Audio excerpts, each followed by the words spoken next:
there, he liked to play outside and play with his friends and many things. And after some years, he discovered video games.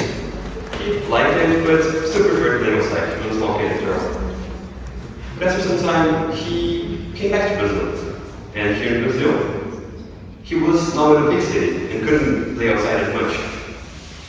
So he moved a little bit more to video games and discovered more about this world and kept on playing and, had fun with it. Even made new friends and developed the friendship that he already had. For those of you who guessed it, that's what it is me. And, well, how many of you have ever played video games? Okay. Good amount of you. So, have you ever been so absorbed in an activity that you can't see time pass or anything like this? Well, Mihaly whatever that is, calls this flow. It's the state where the challenge of the task perfectly matches your abilities. So that it's challenging enough to keep you excited, but not too hard that you feel like you're not able to do it.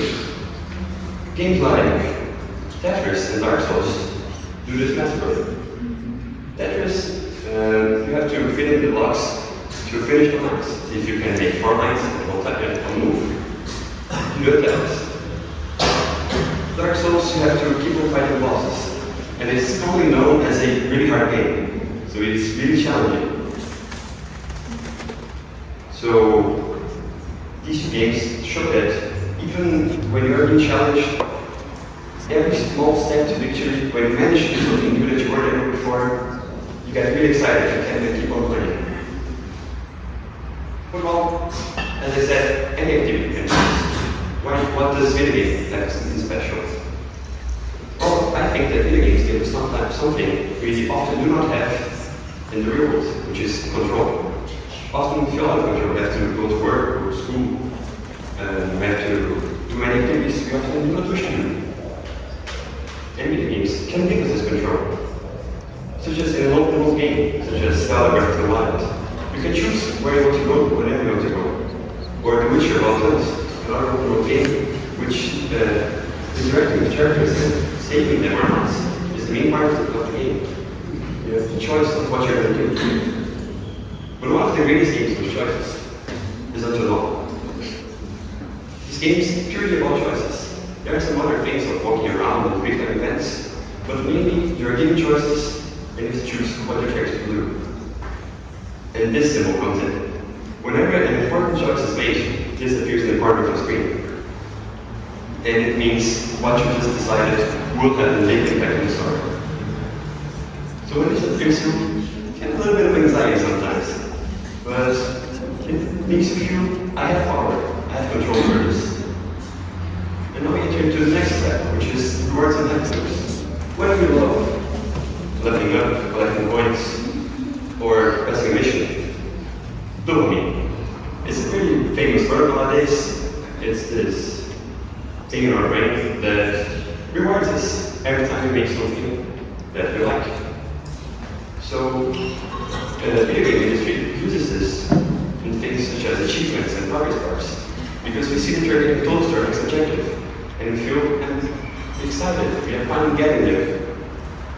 So, every time you get close to leveling up, passing to your next mission, dopamine hits into this rush. But these bars and achievements can be used in other ways. This is Red Dead Redemption 2, one of the greatest games ever made in life. That part down there is your honor. Honor is a system when you do good deeds, your honor goes up. When you do bad things, your honor goes down. And many people who have played these games, my friends and me included, often say that when we see this bar go down, we feel really bad. We have to make it go up again. When you take this bar, like, no, what have I done? I must go back. I can't be a bad honor person. And they keep on playing, even sometimes more than they plan to, because they have to put this bar up again. But games are not just about the mechanics and the story and what you're going to do in this game. They're also about friendships. And games, multiplayer games, often form guilds, teams, and even whole future communities.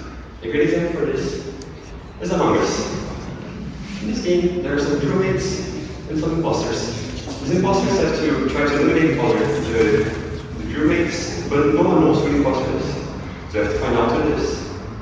But this game is not only about the deception of the imposter. It's also about owning over strategies and winning together. This game taught me a lot to make new friendships and develop the ones that I already had.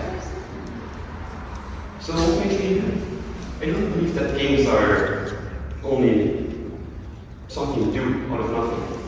Games have this whole idea of